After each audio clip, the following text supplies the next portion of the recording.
Alrighty, and we are live. Good evening, everyone. My name is Seisha. I'm the social media manager here at Charis Books and More, which is the South's oldest independent feminist bookstore, and also of Charis Circle, which is a nonprofit programming arm of Charis Books. Tonight, we are so excited to host Trang Thanh Tran in conversation with Desiree Tran for the launch of They Bloom at Night. In this young adult novel, the author of the New York Times best-selling horror phenomenon She Is a Haunting is back with a novel about the monsters that swim beneath us and live within. Teresa Tran, who is our conversation partner tonight, is a freelance writer and entertainment journalist, a reporter and editor based in Atlanta, Georgia, with writing in Joy Sauce, Salon, and Teen Vogue. And as we have learned, is also a BTS fan. Thank you for outing me. I'm sorry, I had to. It's some people's gotta know. They gotta know. But it is my honor to introduce our person of the hour, the author, Trang Thanh Tran, who writes speculative stories with big emotion. They grew up in a big family in Philadelphia, go Birds, then abandoned degrees in sociology and public health to tell stories in Georgia. When not writing, they can be found over-caffeinating on iced coffee and watching zombie movies. Their debut novel, She Is a Haunting, was an instant New York Times and indie bestseller, and a William C. Morris Debut Award finalist and a Bram Stoker Award winner. And we are so excited to have these two brilliant authors with us tonight. Before I pass it on to them to start the conversation, I just want to go over a few housekeeping things. First of all, I wanted to remind the audience in person and online that we're going to be having a few moments to do a Q&A at the end around 8:10ish. So if you have questions or comments or lots of love for our authors that come up during their conversation, just keep them in your hearts if you're in person, or you can type them in the chat if you're online. And then there will be a time for you to say it at the end. And I also wanted to remind people that buying your book from Charis directly supports our work and allows us to keep putting on events like this. So if you are online, you can buy They Bloom at Night from Charis by clicking on that teal link right below our screen. If you're in person, of course, you can purchase it right from the store from Brittany up front. And I'm going to go ahead and pass it on to Teresa to start our conversation tonight. I love how you introduced me as an author. I'm not. I wish. No, I'm working. I like to call it I'm working on my debut novel, but don't ask me how the writing's going because it's going. But Jang, thank you so much for inviting me to swoop in as your last minute conversation partner. I'm so honored to be here. We like to yap. We like to yap. And yeah, like it's so exciting. Congratulations on your book birthday of They Bloom at Night. How does it feel like to finally have the book out? It feels good because this book was a pain to write. Yeah. And so now that it's out in the world, I feel a lot better. Yeah, I'm glad. And like, how long did it take you to write this book? I wrote the first chapter, I think, in June 2021. And wow. I actually switch around projects a lot. Yeah. And then I didn't finish this book until early 2024. Yeah. I mean, like I remember when we first chatted like in 2023 and you were talking about that you were writing this book but you were having a really like tough time and everything. But like you did it, you finished it and you've published it and now it's out in the world. So you should be super proud of yourself. Thank you. Yeah. I read the book and it's like so amazing and so wonderful. And I especially love how it's so deliciously creepy. It's a YA horror, right? And for anybody in the audience who may not know what the book is about, do you mind telling them a little bit of like a mini synopsis of what the book is about? Yeah. So They Bloom at Night is a YA horror novel about a queer teen living in a coastal town that's taken over by red algae. And when her neighbors start to disappear, she's tasked with hunting down these creatures that are lurking in the water. But she finds that the monsters may be closer to home than she realizes. Oh, dun dun dun. Oh my God, I love that. I love that. Yes. And especially when you were describing like how right, it's like kind of like the monsters kind of like lurking a lot closer and everything. You definitely get like really situate the book in that vibe and in that atmosphere right from the get-go, right from page one. The first like handful of pages, especially that first chapter, is so atmospheric and, like I said, deliciously creepy. Like when you were writing those first like chapters and that first few pages, like what was sort of your like vision for that? My vision, I love a good setting. And so this is inspired by a real place that I lived in the deep South in Plaquemines Parish. And I just have very vivid memories because I lived in a trailer across from the Mississippi River. Ooh. And my dad is a shrimper. And so I have all these vivid memories of like being in the heat and like being on his boat and the smell of shrimp in the air, which is very particular. Yeah. And yeah, just so many memories and like of surviving like some hurricanes when they're not strong we would stay and just like the house just being battered by these winds. Yeah. And so for the first few pages of this book I really wanted to get that atmosphere of like this thick heat, the smell, and like just feeling like you're being smothered by the environment almost. Yeah. Like that first few opening pages, this is non-spoiler by the way, but the first few opening pages, the main character and then their mom, like the algae, like they're like opening the door to like the fortune teller, right? And then the algae is like climbing across the walls and stuff. Yeah. And it's like almost feels like it's like its own character and it's alive. And it's like I was reading it, I was like, oh my god, like I don't know if I want to be here, but I keep reading, like horrified. But yeah, those first few pages were so amazing and so atmospheric. If you don't mind, I'm gonna ask you, put you on the spot, but do you mind reading the first few like pages just to kind of give people a little bit of a teaser? Of course. Yeah.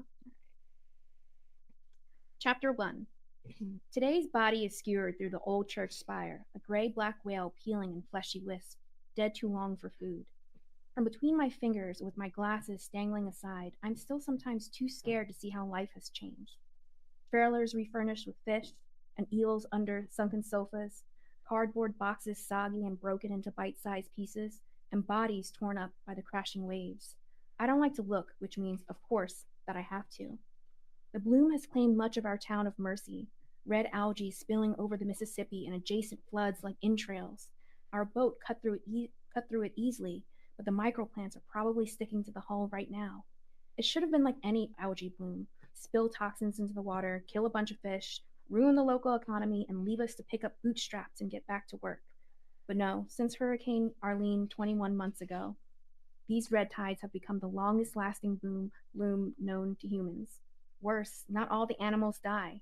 Wrecked on the levee, the whale gapes in anguish as if to scream, "Why me?" "Cẩn thận nha con," Mom says. Her eyes are trained on the riverside, searching for the outsized tree that flanks the fortune teller's home. Without looking, she reaches over and rubs Vicks under my nose to ward off the rotten egg stench on the breeze. The glob burns my upper lip. I turn the three-spoke wheel, cautiously guiding our 40-foot trawler on the blood-red river. It's be careful, I say, because that's our implicit deal. I learn how to steer a boat, and she talks in English. They are the skills we each need to survive without the other, just in case. Brows pinching together, she mutters, "Be careful." I steer a boat over the tombs lurking below, hoping that none moved again in the last storm. This close to land, anything can rip through the hull. The most dangerous stuff is always unseen.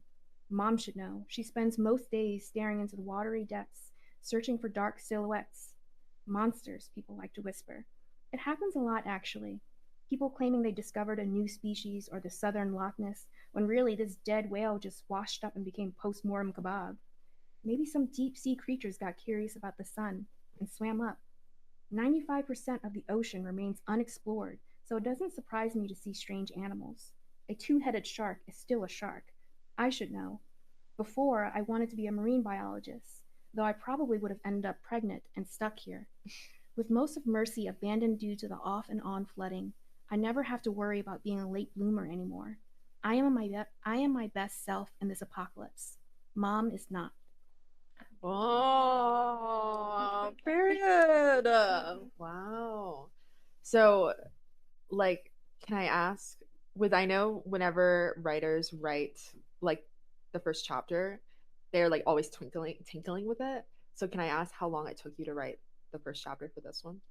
I have been editing this first chapter since 2021, literally Yeah. when I first wrote it, and there's like several iterations. I mean, they're always on a boat, but it's changed into like, what they see and what Yeah. they experience. Gotcha. Yeah. Because like that's a killer first chapter. Like it immediately immerses you into the space and you're like sucked in. And you earlier you mentioned that, right, like it's based off of like shrimpers in Louisiana. Can you tell us a little bit about sort of like the research that you did, or like obviously you grew up there, but also sort of like the cultural context of like why you chose that specific setting for the first, yeah. It's a very special area Mhm. because it's like 2 hours south of New Orleans. Like that's how deep south it is, and Yeah. you're just surrounded by water on all sides. But it's one of those communities where a lot of Vietnamese people settled when they came to the U.S. because they can shrimp, they can continue working on the water, Mhm. and so there was when I was there was a big population of Vietnamese and Cambodian shrimpers there who's doing that type of work. Yeah. And it always felt really like insular and special to me because a lot of people tend to settle in cities, but this is like a deep south area and like working on a skill that they use in Vietnam. Yeah. And so that's why I wanted to focus on this area, because it's one of the very few areas that has Vietnamese shrimpers alongside the white shrimpers and in the seafood industry. And so Texas is another area where a lot of Vietnamese shrimpers settled, and that kind of came up in the research too. And there's just this long history of Vietnamese people settling in the South to work the water. Yeah. Which is like if you're in the South, you know that obviously Vietnamese people are here. Like there's an Asian American population here.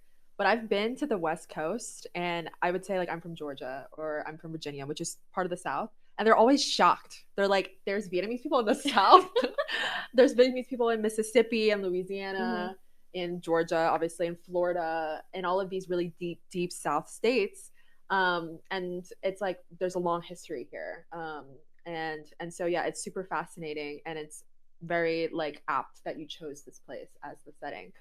On that note too, like I again going back to sort of like the horror element of this book, right? It's a YA horror. In your first book, She Is a Haunting, you incorporate a lot of sort of like Vietnamese like ghost superstitions, death superstitions in that book, which is so real because my parents are very superstitious about all that stuff. So I loved reading all about that. I felt very relatable. In They Bloom at Night, you incorporate a lot of sort of like body horror elements and also other cultural context into it. So why? So these both books are like Vietnamese American stories in a horror context. Can you share a little bit like about why you've chosen to write about these kind of stories in this genre? I think it's that thing where like your parents don't tell you anything Yeah. about their past, and they'll share a little snippet that's just like a little bit of trauma Yeah. in there, right? Yeah. And so when I'm writing horror, it's sort of like this exploration of like what could have happened or like what did happen, right? So Noon, so her family came from the Vietnamese boat people, and so in her family there's this belief in like a tongue, like a Vietnamese god that like let them survive the ocean. That journey over is so dangerous. There's pirates. You could be dehydrated, all those things. Yeah. And so being able to place these stories in like a horror context, I guess, allows me to sort of explore like all the bad things that happen, and kind of control what happens. And I also just love horror in general. Like I love movies. I love like all of it. It's a genre that I love dearly, and then I love all these emotional stories. Yeah. So I like combining the two. Yeah. Two things. First off, before like we got here, we were just talking about like sort of like our like parents like individual like boat refugee stories. So like little quickly, like my dad came over here like 1980s or something when he was like 22 on a boat, escaped from Vietnam. He landed in Indonesia, then came to Idaho, dropped like the Red Cross dropped him in the middle of the US where there was like not a single person of color. So and your mom like also is a boat refugee, right? Yeah. Yeah. So my mom tried to come to went on the boat journey twice. So the first time she went, they crashed on an island and they were rescued, and then when she got back to Vietnam, she was put in jail. And she had her kids with her, and then she also had some siblings with her. And despite all of that happening, she got her on a boat again, but this time she made it. Yeah. And so that whole journey, like, I feel like for anybody who, has made a similar journey, like, it's so chock full of trauma. Mhm. So that's why I find it really, like, amazing and interesting for you to explore sort of that journey in both like a literal sense, a metaphorical sense, through the context of horror. Because, right, like you said, like, you're able to sort of control, what happens, and also recontextualize a lot of that.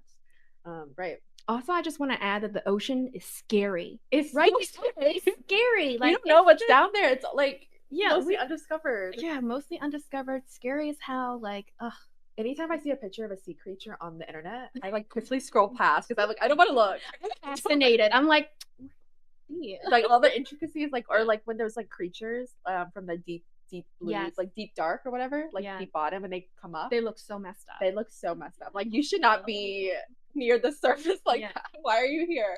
But yeah, and then the second part was going back on the horror thing, which is, what is it about the horror genre in general that calls to you? Like what about it is like that, like, is your favorite? It's just so fun, and I guess Yeah. I like being scared a little bit. It started when I was young, so I don't understand. Yeah. I don't understand. I started watching the Sci-Fi Channel when I was 6, and like it just stuck with me. Like, even though I'm scared, I just like keep going back to it. And at least, recently I've been saying, horror is a safe space where you can explore, scary things, scary emotions. But I feel like in the last year, it's like we're surrounded by scary stuff. And like so another horror author, Stephen Graham Jones, said that, horror is great because it's contained and you get to see the end. And that right now is giving me a lot of comfort because, so much stuff is going around us and it's so terrible that I would love to read a book where horrible things happen and then it ends. It's a dream. That's amazing. That's perfect. That's Yeah. a great description because, not gonna lie, like, horror is not something, the first thing that I gravitate towards, at least with movies and TV shows. But some of them are biggest like pop cultural films, The Get Out, anything Yes. by Jordan Peele. Yes. Haunting of Hill House, like, Yeah. super popular, super well loved, huge fandoms, for a good reason. And so, can I ask, what are some of your favorite like horror stuff? Like, So I really, really loved the Haunting of Hill House on Yeah. Netflix. I love all those adaptations. and that was queer too. Yeah, really good. I mean, I watch pretty much every horror movie that comes out, Yeah. and I actually have some bad taste as well, where it's like I have some comfort movies that are just like, it's not good, y'all. Like, it's not good, but I like watching it because it's funny or it's comforting. Yeah. But for me, it's like a combination of horror that really strikes at the emotion of something that like really moves me. Yeah. And in addition to that, I really like stories that are actually kind of like apart from horror too. The really stories that kind of lean on like that magical fabulism side, where it's just like really things left up to the imagination. And so, Yeah. like, for me in my work, I like to kind of marry those things together. No, absolutely. No, you do that so well. Like, in this book, like, it's not like it takes place in the context and the background of horror, but it's about so many different things, and one of the themes is family, right? And with family, like, as we were just saying, like, our families going through that whole boat journey, they've gone through trauma, they come to the US, try to make a living.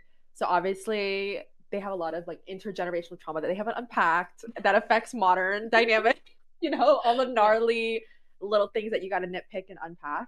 So, why did you choose, family as such a big theme for this book? I have a huge family. So my mom is the oldest of like 12 kids. Yeah. And like I am one of 5. And so family has always been a huge part of my upbringing. Yeah, like I'm very close to my family.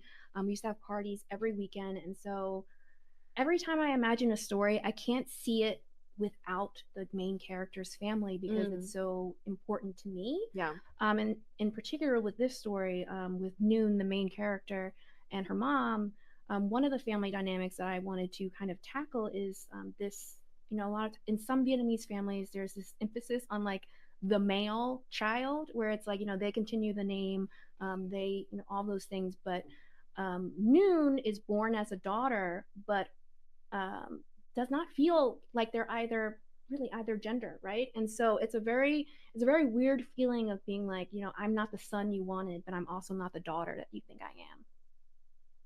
Yeah. No, absolutely. Absolutely. And like as somebody who is the oldest daughter in my family, like I've had to like sometimes my dad would make jokes too, like, oh yeah, I wish I had a son or whatever.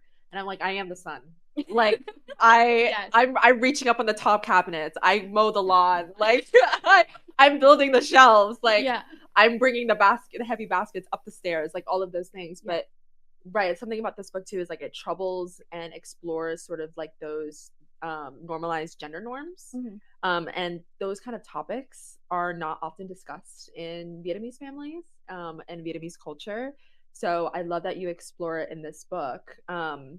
And like those topics too, like in addition to that is like queerness in this book with like gender and exploration, but also sexuality.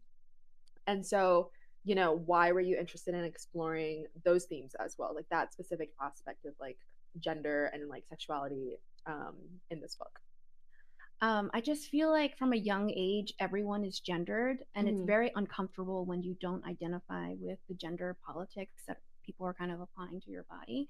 And so, specifically in a small town and everything is so insular, like that experience just feels so stifling. And so, the main character goes through this experience where, like, before this horrible thing happened, before the apocalypse happened, they were growing up in this structure, right, that they didn't feel right in.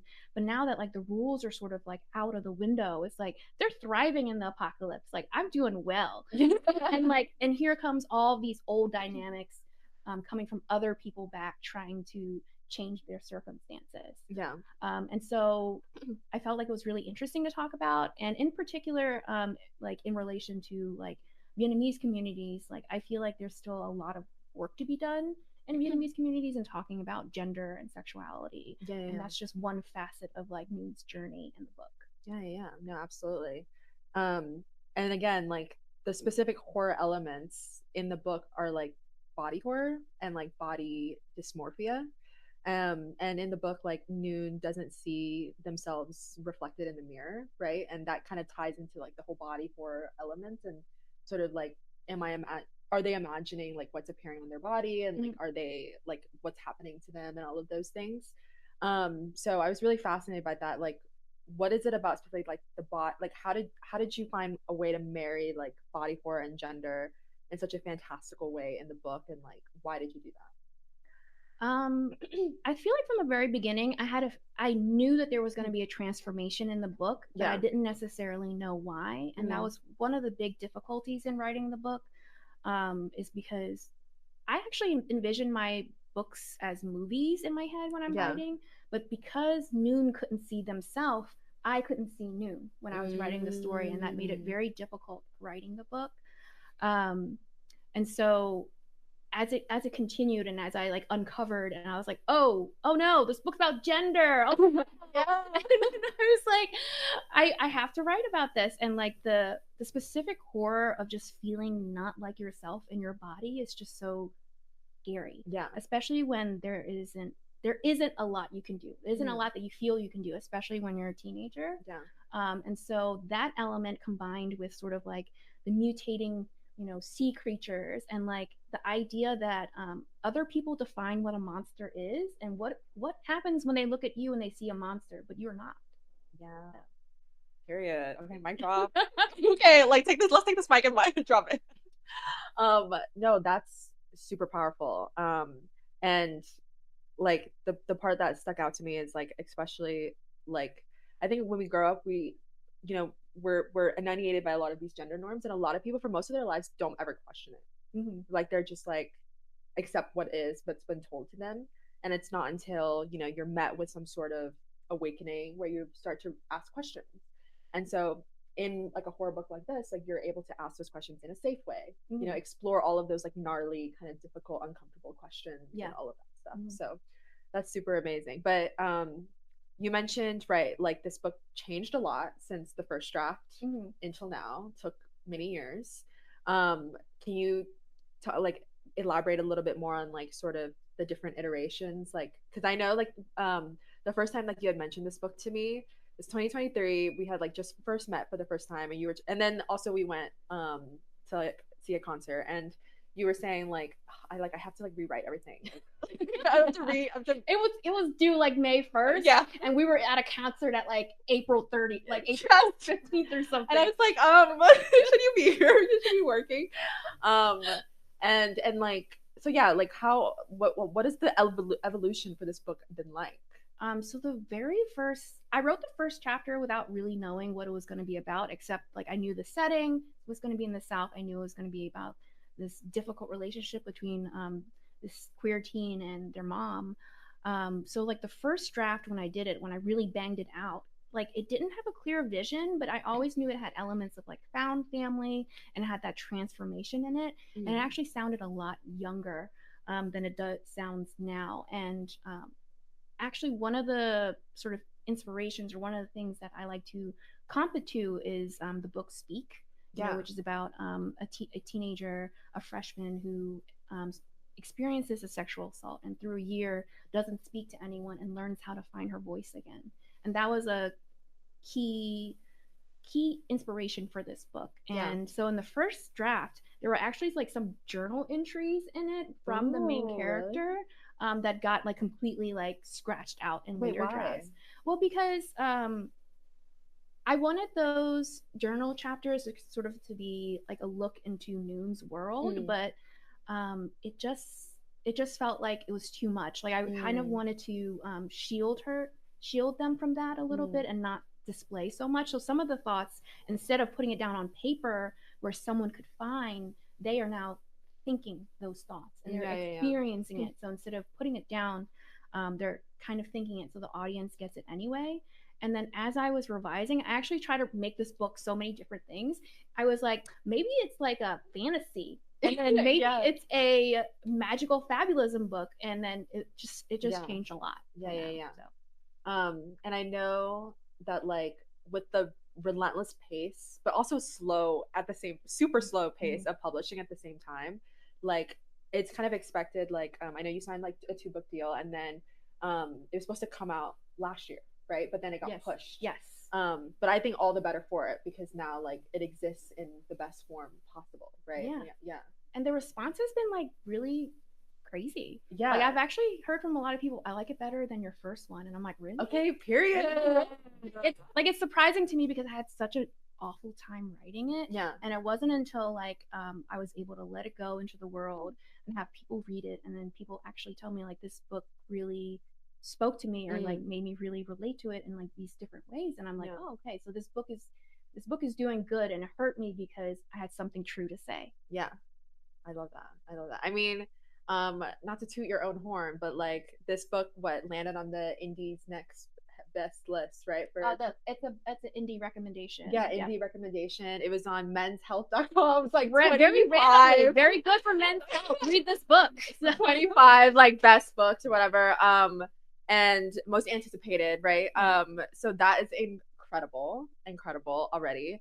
And also you're kind of like on a roll. You're extremely prolific, even though like you know, it's like a sophomore book is like a whole feat, because everybody kind of like fears the sophomore slump and like the sophomore like curse or whatever. But I promise you, this curse ain't hidden in this book. Like it's you soared above it.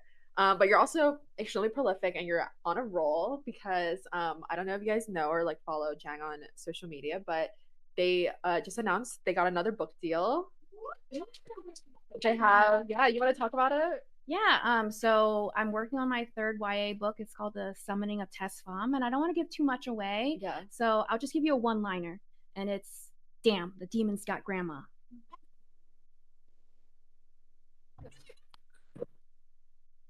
Oh my god, poor grandma. Oh my god, that's so exciting. But yeah, you like they posted it on Instagram, just like totally like chill and nonchalant, and I was like, wait, what do you mean? I haven't even had a chance to text you to be like tell me everything. about the book, but that's incredible. Congratulations. Also a little birdie, like a little bit of a segue, because the book, if you guys read the little synopsis of the book deal on their Instagram, Tess mom like goes back to Vietnam, right? Yes. Yeah, goes back to Vietnam and like visits the motherland. And so a little birdie told me that you recently visited the motherland. Yeah. Right? Yeah. Yeah. How was that? It was wonderful. Yeah. It was 2 weeks, and it was actually my first time back, and it was really meaningful, and I was actually a little worried going back, But as soon as I was in Vietnam, I was like, it sort of feels like home, even though I wasn't born here. Yeah. Yeah, the little birdie was me because I also went on the trip as well. Half of this audience was my friend, so they knew that.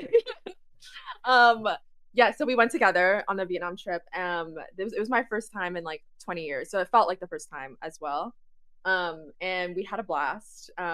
If you want to say like some of the, like, we went from the north to the Oh south, yeah, right? we started in Hanoi, and then we Mhm. went to a few city, or like a few day trips that were close to there. Yeah. Some grandmas like took us on a boat in like this really beautiful area. Mhm. And then we started heading south, stopped in Da Nang and Hue and Yeah, it's in the Hoi An. central. Yeah, and then we ended up in the south, which is where most of our families are from. Yeah. But I'm from the city south, like Oh. Saigon. I need these people to know this. So some context if you don't know. So Vietnam, Saigon slash Ho Chi Minh City is the south. It's the metropole. It's like the New York, right? It's where all the business, the economy, skyscrapers. You can imagine what it's like. That's what's the south, and majority of Vietnamese American immigrants in the U.S. are from the south because due to the war and everything. So we both, in general, are from the south. But when we went to the motherland, we found out there's further south, there's more after at the bottom of Vietnam. Yeah. Can you share a little bit what you found out? As soon as I would start speaking in Vietnamese, they're like, "Oh, you're from the south. Like you're from the south." Yeah. So like the equivalent of like Louisiana Cajun in the U.S. is basically Vietnamese hillbilly. Like is what my accent was, which I had never known in my entire life. Yeah. So it was bizarre. Yeah. So the region that their family is from is technically it's Minh Tay and Minh Tay. So there's like some songs. So like it's like almost the equivalent of like country artists making songs about like country girls in the countryside, like wanting to bring her into the city and all of those things, like all these tropes and stuff. So it's like the equivalent of that. Yeah. And like as they were speaking and like in the back of like taxi car rides and stuff, our taxi drivers would be like, "Oh, like you're from that area, like do you know like all these tropes and all of these things, like it's super adorable, like all of that." And we were like, "What?" Yeah, it was really weird. Yeah, it was super fascinating. Yeah. So the more you know. Yeah. So one thing I wanted to take a little bit so that you have a chance to tell everybody, but your journey to becoming an author is one of my favorite stories ever, because I think it's such an inspiring story about like never ever sleeping on your dreams, and like you never know what could happen. So do you mind sharing a little bit about like how you came to become an author, and like how you fell in love with writing and all of that? Yeah, so I fell in love with writing when I was 12 and got my first computer, and then searched like my favorite series, and the first option was fan fiction. Yeah. Just fell into this deep hole of fan fiction and just was writing fan fiction. Was really embarrassing, and role playing, all these things. But when I was 17, I told my mom, I was like, "Oh, I want to be an author," and she was like, "No." She's like, "You can't survive on writing alone." And like I understood, she's a refugee, and so I was like, I'm gonna do something more practical, and that's why I went to school for. Well, actually, I was trying to be a pharmacist, but can't do chemistry, y'all. So I did some other things, and then I eventually got my master's in public health.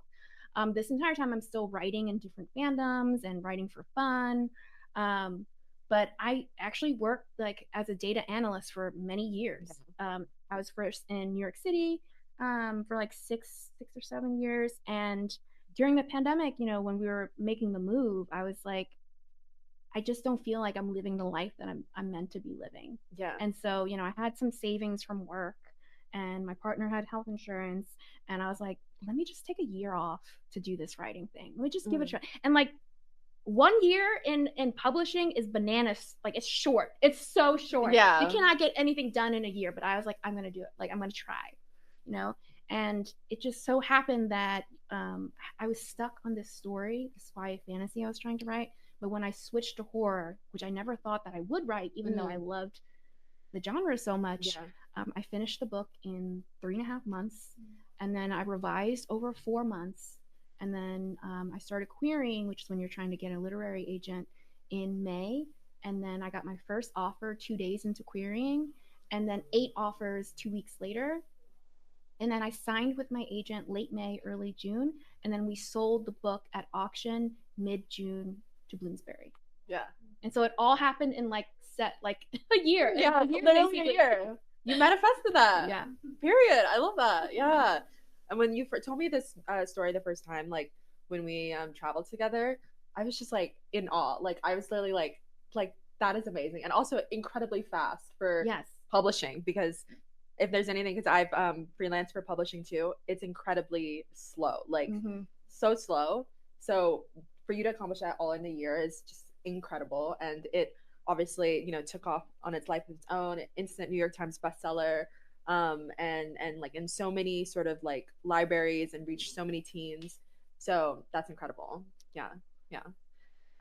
Okay, so last thing, before we get into sort of like Q&A, can you tease a little bit about sort of like the big climactic moment in They Bloom at Night? Sort of like telling us, you know, readers, like what can we sort of look forward to? I would say that there's 2 climaxes, so like the midpoint and then at the very end. And I don't want to spoil it too much, but for the first one, just know that yes, there are that many mouths. There are a lot of mouths. And then for the last one, the last climax, I feel like it will be very satisfying, you know, because there's one line that I really loved from the book. It's you know, monsterhood is a girl's body that you don't belong in, and it's said twice in the book. And the second time that it's written is my favorite. Oh, we love a callback. We love it. I love it. Well, thank you so much. That was like so fun and fascinating. And just so you guys know, like we met in 2023 through Twitter. We were kind of spilling our story like earlier, so if you didn't catch that, we're gonna repeat it since we have a little bit of time. But like yeah, so we met in 2023 on Twitter when She Is a Haunting was coming out. She Is a Haunting literally was coming out, and there was some BTS tickets, some Yoongi tickets coming out, and I had a code, but I had to launch that night, and I was like distraught, because I could not sit on Ticketmaster. And then we somehow like connected, because she was like lamenting that she did not get a code, and then I was like, what if I just give you my password? Like complete stranger. Like literally, we did not know each other. Vaguely knew of each other because we're both Vietnamese. We live in the Atlanta area. We were in the score together, but we had never talked. But like, I came on strong. Sorry. Yeah. No, I mean, we got to go see Yoongi twice. But yeah, basically, we slid into each other's DMs on Twitter when Twitter used to be Twitter and not X by, you know, the who shall not be named. And then the rest was history. We've traveled together. We went to the motherland together on a very like life-changing trip. So many FaceTimes, text messages of just like K-pop things and book things and like all of this stuff. So it's been super fun and such an honor, and like to be able to like even be here and celebrate you. And like, you are so incredible. You're an incredible writer. You're an incredible person. You're such a hard worker. I know you're like you're like super uncomfortable inside right now because I'm complimenting you, but this is the only time I can force you to sit here and endure it. So congratulations. Happy book birthday. Thank you. So while with that, we can maybe throw it out to the floor. Anybody have any questions? The weirder the better. But we can take the normal ones too. We'll do the normal. We have one question from online. Oh, yes. Mark says, "This is super dope. Thank you for bringing this book to life. I believe you mentioned that there's a lot of work to be done within the Vietnamese community around gender and sexuality. Do you think this book offers a pathway for people to engage in conversation?" I think if I were being cynical, I have to say most Vietnamese parents are never going to read this book because, but I think that it gives Vietnamese American teens and other Vietnamese young people something to look at, something to read and reflect on, someone else's journey that they relate to. Because a lot of, first of all, there are not a lot of books from Vietnamese American authors, and there's even fewer from queer Vietnamese American authors talking about queer stories. And so I feel like it can start a conversation, especially if young people feel empowered to kind of live their true lives, which is what this book is about. It's like breaking free from expectations and transforming against all the odds. Mm. Period. We love it.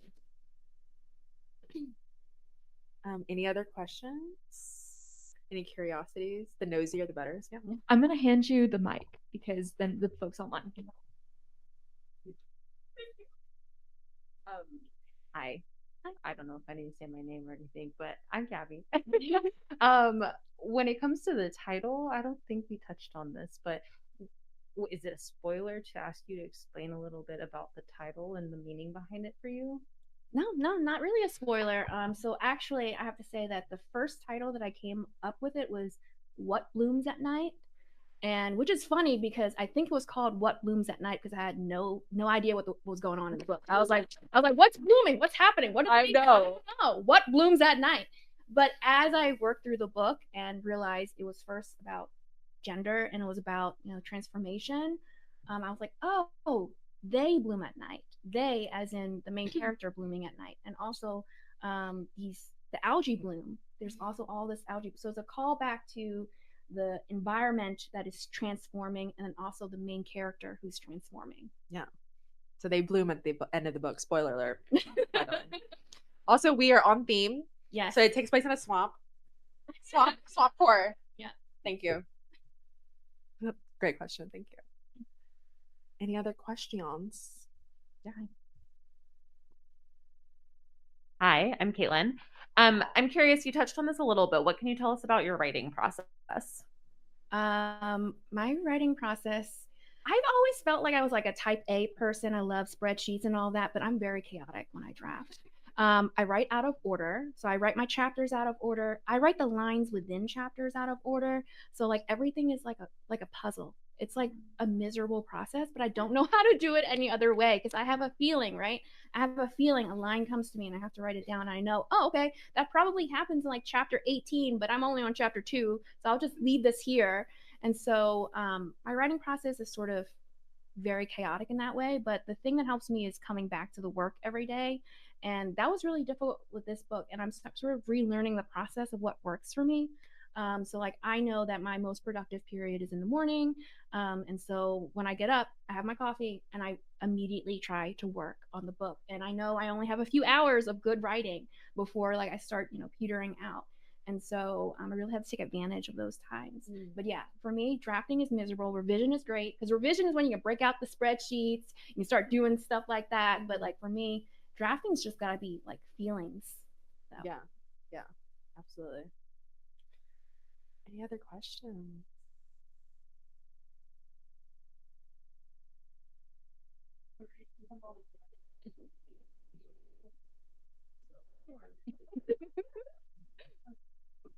Hi. I'm Skylar. I'm Teresa's friend, and I've heard so many good things about you. My question about this book is, where did you get your inspiration for the monsters? Like what? And it's okay if it's a spoiler. It's fine if it is. But you don't have to tell us. But did it come from like a show you watched? Was it also like a mythology? Like what made you be like, that's what I'm gonna do? Yeah, well, it starts off fear of the ocean. I don't swim, so like the water is extra scary to me. And so it's like, all these creepy things like you were talking about that comes up from the ocean. At first it was based off of that and like really writing about like the environment changing, particularly because there's so many environmental disasters and climate change and like the coastline to Louisiana itself is changing. The hurricane. Yeah. And so that's kind of where the inspiration came from. So I'm like, what if things change and like all the animals or the creatures in the water is changing? But this book really tries to investigate like what is a monster, right? Just because something appears monstrous doesn't mean that it is. And so a lot of the most dangerous monsters are are among us, people who walk among us. And so this book really digs into that. Like, what is a monster and who gets to call others monsters? I love that.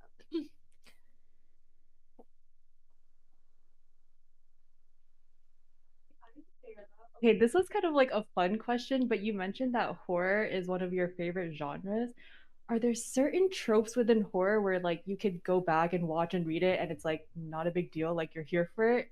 And are there certain horror tropes or like ideas where you're like, oh my god, like I have to be really, really brave to approach this?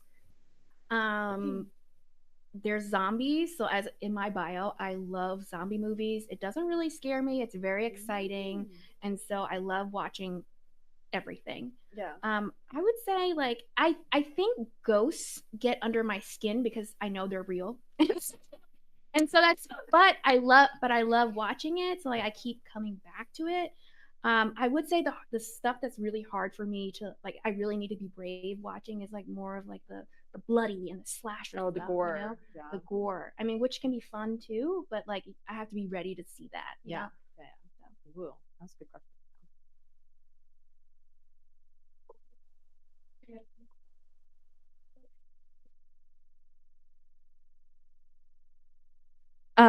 Some of my favorite parts of She is a Haunting were some of the side characters, and I'm wondering if you have a favorite side character in They Bloom at Night that you'd like to, tease for us.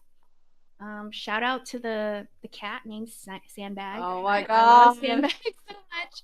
And I don't know, there's always a cat in one of my books because I have two of my own. But I think one of my other favorite characters in the book is Noon's friend Wilder, who is also Vietnamese American, but a runaway because of the difficult relationship that he has with his family.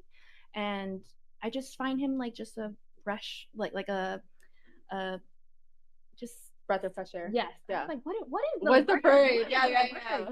But yeah, he's just so fun to write and just almost the opposite from Noon, where like Noon is sort of closed off, but he's like really in touch with like his queerness and really embracing it, and like that is an inspiration for her. Yeah.